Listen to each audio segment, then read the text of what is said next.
കേരക്കരയുടെ ഏറ്റവും ഹൃദയഭാഗത്തായി സ്ഥിതി ചെയ്യുന്ന പാരറ്റ് പ്ലേസ് എന്ന് പറഞ്ഞ ഒരു one of the most beautiful bird ആംവേറിയാണ്. അന്നേരം ഏകദേശം 400 ടൈപ്പിലുള്ള ബേഡുകൾ ഉണ്ടെന്നാണ് ഇവർ പറയുന്നത്. അതിൻ്റെ ബ്രീഡിങ്ങും കാര്യങ്ങളും എല്ലാം അവിടെ തന്നെയാണ് ചെയ്യുന്നത്. അന്നേരം ഈ ബേഡ്സിനെയൊക്കെ കാണുക, അവരുടെ കയ്യിൽ കൂടെ നിന്ന് ഫോട്ടോ എടുക്കുക, അവരുടെ കൂടെ നിന്ന് ഡാൻസ് ചെയ്യുന്ന മക്കാവ് അങ്ങനത്തെ ഇതൊക്കെ ഉണ്ട്. പിന്നെ അതേപോലെ പല ടൈപ്പുള്ള ബേഡുകളുണ്ട്. അവരുടെ സൈറ്റിൽ കൊടുത്തിട്ടുണ്ട് ഏതൊക്കെ പാരറ്റ്സിനെയാണ് സെയിൽ ചെയ്യുന്നതെന്നൊക്കെ ഉള്ളത്. അന്നേരം ഇതിൽ ഏറ്റവും ഫ്രണ്ട്ലി ആയിട്ടുള്ളത് ഞങ്ങൾ കണ്ടിട്ടുള്ളത് കോക്ടെയിൽസ് ആയിരുന്നു. കുട്ടികൾക്കൊക്കെ വളരെയധികം ഇഷ്ടമുണ്ട്. കുട്ടികളൊക്കെ ആ കോക്ടെയിൽസിന്റെ മുമ്പിൽ നിന്ന് വേറെ ഒരു ബേഡിനെയും കാണാൻ അവർ പോകത്തില്ല. അന്നേരം വളരെയായിട്ടുള്ള ഈ ബേഡ് ആവിയറി ഒന്ന് കാണുക തന്നെ ചെയ്യും. അന്നേരം ഞങ്ങൾ അങ്ങ് അകത്തോട്ട് പോവുകയാണ്. അന്നേരം ചിലതൊക്കെ ഇരുന്ന് വളരെ ടയേർഡായിട്ട് പക്ഷികളാണെങ്കിൽ പോലും വളരെയധികം ക്ഷീണിച്ച് അവരിരുന്ന് ഉറങ്ങുന്ന കാഴ്ചകളൊക്കെ കാണാൻ പറ്റും. കുറച്ചിനെയൊക്കെ നമുക്ക് ഇടയ്ക്കിടയ്ക്ക് ഫീഡ് ചെയ്യുന്നതാണ്, കാരണം അവർ വളരെയധികം ടയേർഡാണ്. അന്നേരം നമ്മൾ എന്തായാലും ഇന്ന് അകത്തോട്ട് തന്നെ പോകാം.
Hi.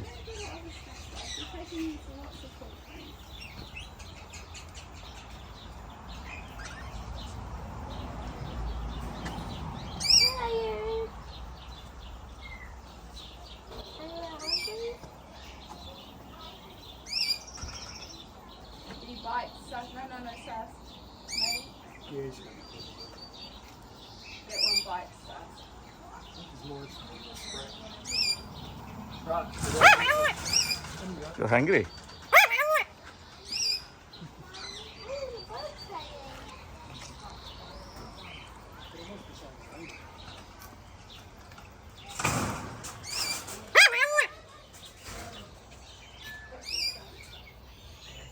Oh.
അപ്പോൾ ഈ വീഡിയോ നിങ്ങൾക്ക് ഇഷ്ടപ്പെട്ടുണ്ടെങ്കിൽ ലൈക്ക് ചെയ്യുക, കമൻറ്റ് ചെയ്യുക, സബ്സ്ക്രൈബ് ചെയ്യുക. അപ്പോൾ അടുത്ത സ്ഥലത്തേക്ക്.